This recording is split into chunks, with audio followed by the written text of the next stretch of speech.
नमस्कार दोस्तों, स्वागत है आप सभी का आपके अपने YouTube channel GK search engine पर। तो दोस्तों, आज के इस वीडियो में हम चर्चा करेंगे आरपीएससी के पैटर्न के बारे में। जी हाँ, आरपीएससी का जो नया पैटर्न है, जिस प्रकार से क्वेश्चन है वो पूछे जा रहे हैं। 40% जो क्वालिफाइंग मार्क्स है ये भी नहीं बन रहे हैं बच्चों के। तो इसमें क्या ये तरीका बदला गया है आरपीएससी का, और इसके अलावा मूल किताबों से पढ़ना होगा। आरपीएससी के जो चेयरमैन है उत्कल रंजन साहू, उनके द्वारा स्पष्ट किया गया है कि मूल किताबों से पढ़ना होगा। तो क्या पढ़े, कहाँ से पढ़े, किस प्रकार से हम तैयारी करें कि 40% नंबर है वो आरपीएससी में। तो किसी भी एग्ज़ाम में आपने देखा होगा कि इन दिनों बहुत सारे एग्ज़ाम का रिजल्ट आया है, आरपीएससी ने एग्ज़ाम कंडक्ट करवाए हैं। इनमें अभ्यर्थियों के 36 से 40% मार्क्स भी नहीं बन पा रहे हैं, सीटें क्या रह रही है, खाली। तो इसका रीज़न सबसे बड़ा क्या है, किस प्रकार से ये बदलाव आया है, या हमने कुछ कमियां रखी है, उनके बारे में भी हम चर्चा करेंगे। तो वीडियो को आप पूरा ज़रूर देखिएगा, आपके आने वाले एग्ज़ाम के लिए महत्वपूर्ण हो सकता है। तो दोस्तों, अगर बात करें पहले सवाल की कि तैयारी कैसे करें, किस प्रकार से हम तैयारी कर सकते हैं आरपीएससी के जो एग्ज़ाम, आरपीएससी क्या किसी भी बोर्ड का एग्ज़ाम हो, हम प्रतियोगी परीक्षाओं की हम तैयारी करें तो किस प्रकार से हमें तैयारी करनी चाहिए। तो सबसे पहले आपको क्या चीज़ नहीं करना है वो मैं आपको बता देता हूँ, क्योंकि अब आरपीएससी ने अपना जो पैटर्न बदला है। आप सभी को पता है कि एआई का उपयोग है वो इन दिनों किया जा रहा है। तो हो सकता है जो एआई पेपर सेटर जो तैयार करते हैं, ज़्यादातर एआई का यूज है वो किया जाता है। किस प्रकार से क्वेश्चन है वो उनको तैयार किया जाता है। आप भी आसानी से एआई का यूज करके आसानी से जो क्वेश्चन है वो बना सकते हैं। तो इसके बारे में भी मैं आपको बताऊंगा कि क्या चीज़ आपको नहीं करना है। तो एक चीज़ आपको नहीं करना है कि वन लाइनर आपको अभी भी आपके पास समय है। आप मूल किताबें, अगर ज़रूरी नहीं है सारी किताबें पढ़ सको, लेकिन वन लाइनर वाली जो शॉर्टकट किताबें हैं जिनमें फैक्ट टू फैक्ट शॉर्टकट दिया हुआ होता है, इन दिनों वो किताबें भी फेल हो रही है। रीज़न इसका ये है कि आरपीएससी ने एक ही क्वेश्चन में 4-5 क्वेश्चन को मिला के आरपीएससी पूछ रही है। चाहे किसी भी एग्ज़ाम में आप देख सकते हैं मूल किताबें कौन कौन सी होगी। तो ये भी आपके मन में सवाल है कि कौन सी किताबें हमें पढ़नी चाहिए। तो आप सभी को पता होगा कि जो एएसओ का एक एग्ज़ाम लगता है, एएसओ या संगणक का एग्ज़ाम लगता है। तो एएसओ के एग्ज़ाम के लिए बहुत सारी गाइड मार्केट में आती है, बहुत सारे अलग अलग किताबें आपको देखने को मिल जाती है। लेकिन आपने जब कॉलेज की पढ़ाई की होगी तो उस समय आपके जो बीकॉम में एक बुक लगती थी, सांख्यिकी के मूल तत्व, जो कैलाश नाथ नागर की बुक है। ये बहुत ही मोटी सारी बुक है। इस बुक में आप पढ़ सकते हैं और इसमें आपको पूरी जानकारी मिलेगी। एएसओ से जुड़े सभी सब्जेक्ट, आपके जो सभी पाठ्यक्रम आपको पूरा मिल जाएगा सांख्यिकी से रिलेटेड।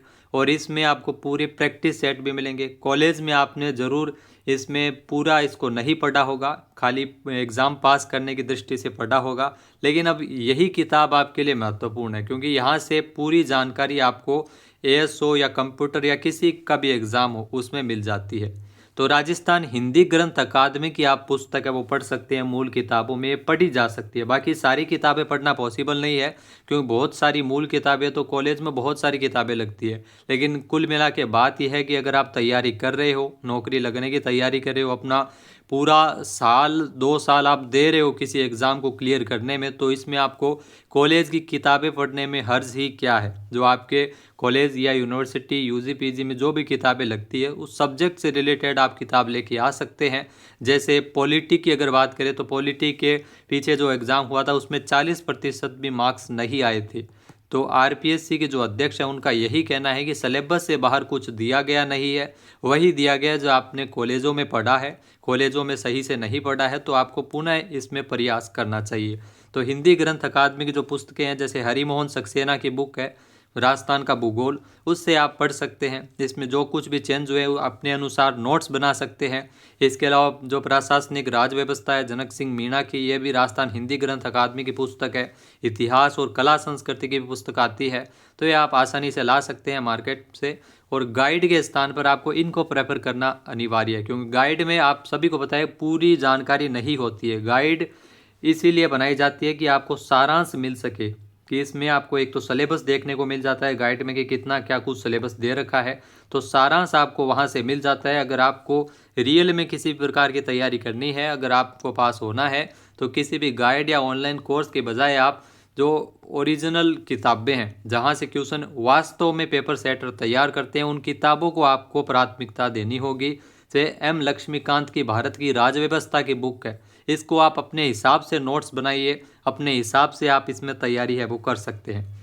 इसके अलावा दूसरा ऑप्शन क्या है? दूसरा ऑप्शन है कि PYQ देखें, प्रीवियस ईयर क्वेश्चन। जिस प्रकार के क्वेश्चन, जैसे आपको पॉलिटी पढ़नी है तो पॉलिटी के प्रीवियस ईयर क्वेश्चन देखें, हाल ही में जो RPSC ने एग्जाम कराए हैं उनके क्वेश्चन का तरीका देखें, किस प्रकार से क्वेश्चन पूछे जा रहे हैं। एक क्वेश्चन में सत्य असत्य कथन दे के या कथन निष्कर्ष लॉजिकल क्वेश्चन पूछ रहे हैं, तो उसी अकॉर्डिंग आप भी क्वेश्चन बनाने की तैयारी है वो कर सकते हैं। AI का यूज़ भी आप ले सकते हैं अपनी तैयारी में बेहतर करने के लिए, क्योंकि AI पे आपको जो ChatGPT है AI, उस पर आपको किसी प्रकार का टॉपिक आपको पेस्ट करना है, उस पर आपको कमांड देनी पड़ेगी कि इसमें कथन निष्कर्ष वाले या सत्य असत्य कथन वाले हमको क्वेश्चन तैयार करके दे। तो निश्चित पैराग्राफ से आपको जितने पॉसिबल हो सके उतने क्वेश्चन है वो AI आपको बना के दे देगा। तो इस हिसाब से आप अपना रिवीजन कर सकते हैं, उन क्वेश्चन को सेव कर सकते हैं, और अपने जो कंप्यूटर से अगर आप तैयारी करें तो उससे सेव कर सकते हैं, मोबाइल से आप इसमें सर्च करके लिख सकते हैं उन क्वेश्चन को। तो इसी प्रकार से PYQ के आधार पर आप अपनी तैयारी है वो और बेहतर कर सकते हैं। और किस प्रकार से आप आसानी से अपनी तैयारी बेहतर बना सकते हैं, तो NCERT बेस मजबूत करने के लिए NCERT बुक का प्रयोग आपको करना चाहिए। NCERT की किताबें आपको पढ़नी चाहिए ताकि आपकी तैयारी है वो शानदार हो सके। तो तैयारी में कुछ नहीं बदला है, RPSC ने अपना थोड़ा तरीका बदला है क्वेश्चन पूछने का। पहले इजी क्वेश्चन पूछे जाते थे, और क्वेश्चन की अगर बात करें दोस्तों तो आप सभी को पता है कि बहुत सारे क्वेश्चन है जो पहले आपको हार्ड लग गया करते थे। मान लो आज से कुछ साल पहले जो क्वेश्चन आपको हार्ड लगता था, आज वो क्वेश्चन आपको सरल इसीलिए लगता है क्योंकि वो क्वेश्चन बार बार पूछा जाता है और हमने उसको अच्छी तरह से देखा हुआ है।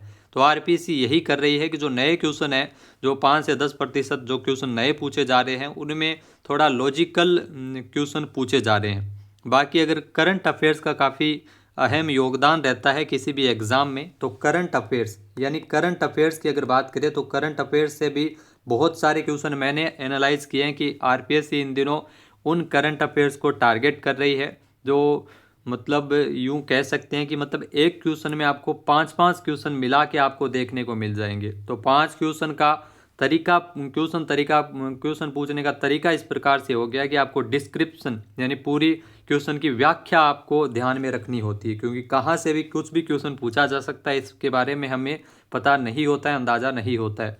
तो ये आप अपनी तैयारी है वो कर सकते हैं।